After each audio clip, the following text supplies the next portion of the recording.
In MMA, few rivalries have been as dark and deeply personal as that of Jon Jones and Daniel Cormier. The two legends of the sport hated each other during their time at the top of the food chain. And to be fair, they haven't fully buried the hatchet even now. The funny thing is, it all started because of an awkward, ill-timed joke. The genesis of this venomous feud can be traced back to 2010, when Jones and Cormier met for the first time. The unfortunate meeting took place merely 5 months before Jones ascended to the UFC light heavyweight throne, while Cormier was plying his trade in Strikeforce. The initial sparks flew during a brief backstage interaction, where Jones confidently informed Cormier that he had the prowess to take him down. Spark up a new friendship. So I said to him, hey man, I hear you're a wrestling coach. I bet you I can take you down any day of the week. And he's just like, oh yeah? Do you know who I am? Imagine telling that to an Olympian.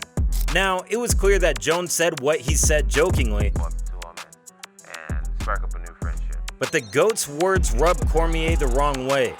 Jones's friendly way of saying hello immediately planted seeds of hatred. 3 years after their ill-fated meeting, Cormier stepped foot into the UFC after a dominant spell in Strikeforce's heavyweight division. So, technically, he should have eyed glory in the same weight class in his new promotion. But he chose light heavyweight, partly because he didn't want to cross paths with his teammate, Cain Velasquez, who was tearing through everyone in the UFC heavyweight division, and partly because he wanted to teach Jon Jones a lesson. Cormier quickly rose to the light heavyweight ranks by leaving legends like Frank Mir and Dan Henderson in his way. Jon Jones, you can't run away from me forever. I'm the kid at the wrestling tournament that is always in your bracket. Cormier got his wish at UFC 178. Tempers were high pre-fight, and the first face-off between the two ended in utter chaos. Unfortunately, their stars didn't align the first time around as Jones pulled out due to injury. The fight was then scheduled for UFC 182, and needless to say, it was chaos pre-fight. Beat your ass Saturday. Okay, hey, I suck, right? When the long-awaited clash finally took place at UFC 182, Jones emerged victorious in a hard-fought contest. The judges unanimously scored the bout in favor of the New York native, who successfully defended his title and even took Cormier down to add a cherry on top. The aftermath of the fight was not without controversy. Jones tested positive for cocaine metabolites in a pre-fight drug test. But since cocaine is hardly a performance-enhancing drug, Cormier didn't pay much heed to it. The only thing he knew was that their rivalry was far from over. We still have things to deal with, and I think the only way we're going to ever do that is if we stand across the cage from each other again. Cormier, unfortunately, had to wait a couple of years for his redemption since Jones's troubles outside of the cage prevented him from fighting regularly.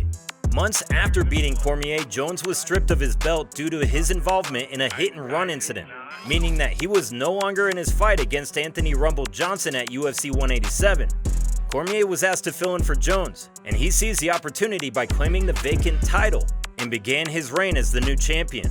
Their paths diverged, but the magnetic pull of their rivalry remained. The MMA world held its breath as Jones and Cormier were scheduled for a highly anticipated rematch at UFC 214. The build-up to this fight mirrored the drama of their first encounter, with verbal jabs and intense stare-downs once again setting the stage for a showdown of the ages. Show, I don't care about that. Who looks like a junkie here today? That's just all for show. You can show your six-pack. Jones was on a different level come fight night.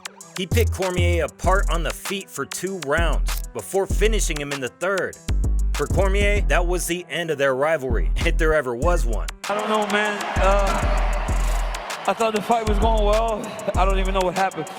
It's like I got kicked in the head. Oh, man, that's so disappointing. I don't know, man. I guess if you win both fights, there is no rivalry, so. However, fate dealt a cruel hand. Just days before the fight, news broke that Jon Jones had tested positive for the banned substance, Turinabol. The bout was immediately ruled a no contest, and Jones was stripped of the interim light heavyweight title he had won in the fight. The fallout was significant, with Jones facing a suspension, and Cormier reinstated as the rightful champion. The not-so-surprising turn of events further fueled the contentious nature of their rivalry. I can know through the fights that, yeah, man, maybe this dude was just better than me. But I also know that if you're not doing the things that aren't boosting you, can you really work to the level that I'm working? I can't let it go. That's what I was going to ask. Following the controversy of UFC 214, Jones faced a lengthy suspension from the sport. Meanwhile, Cormier continued to solidify his legacy by moving up to the heavyweight division and capturing the title to become a 2-division champ. 2 months after Cormier's first successful heavyweight title defense, Jon Jones returned to the cage, facing Alexander Gustafsson for the vacant light heavyweight title. Since the first fight between the two was the toughest of Jones' career, many were expecting another war from the two legends. And I gotta say, I feel like Gustafsson won that first fight, but the second was anything but.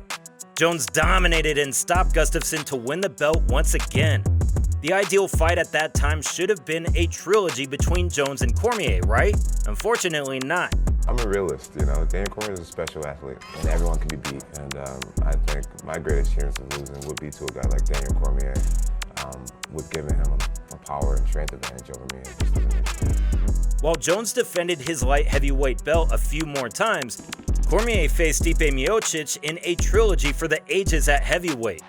He won the first, but lost the following two, eventually retiring from the sport and focusing on his career as a UFC broadcaster. Interestingly, Cormier announced his retirement in the same month Jones relinquished his light heavyweight title for a move up to heavyweight, which was 3 years in the making. Slowly but surely, the two put their past behind them and started acknowledging each other's greatness. Cormier was objective in his views on Jon Jones' move up to heavyweight. I think the moment he makes the actual jump into the heavyweight division, it will make for the division to be much funner. It will make the division grow, and it's already as fun as it's been in a really long time. Jones didn't shy away from showering praise on his arch rival either. For instance, here's what the light heavyweight GOAT said in a tweet. "In all seriousness, DC, I'm cool with you, bro. I recognize the man you are. Outside of us being fierce competitors, I dig the way you represent yourself, the wrestling community, and our sport. It's wholesome to hear fierce rivals say nice things about one another, isn't it? Yet, it's hard to claim that the two are on friendly terms. There's still a bit of bitterness between the two, although Cormier fulfills his professional duties by keeping his biases in check. That is, when Jones made a stunning return to fighting in 2023 by beating Cyril Gane to win the heavyweight title by first-round submission. Cormier was among the first people to recognize his greatness. Because I figured he was chasing challenges to elevate himself to the next level. Well, he goes out there and dominates in a way that tells me that everything he said he believed from the very start, and he just did it. While Jones and Cormier may not be best friends, they are not as hateful towards each other as they used to be. And there are several reasons for that. As people mature and gain perspective, they become more understanding of others' viewpoints and motivations.